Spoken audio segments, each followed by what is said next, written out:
Climate change has been a constant threat na dapat nating haraping mga Pilipino.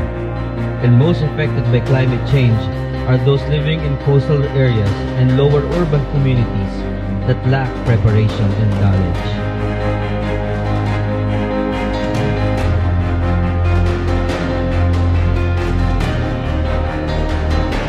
Elena! Elena!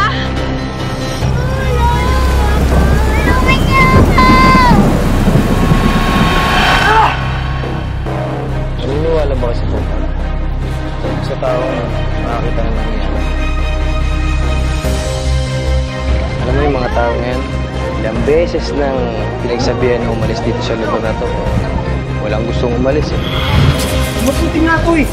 Asawa niya ng tabunan. Eh ako, buong pamilya ko. Kung hindi mo sila palalayasin, mamimili ko sila dito. Di ba nagkakasakit yan?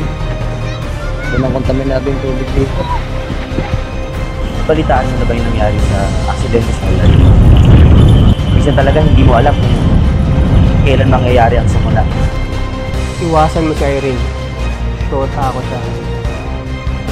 Kung maiparating natin sa tao yung pamagyan ng pagiging nila kapag sakali. Tayo mismo magpapamulat, tapos gulaan, tapos gumudan sa ating bansa. We are here at the evacuation site of the tragedy that just occurred. This is Steve Jones reporting from News Channel 8.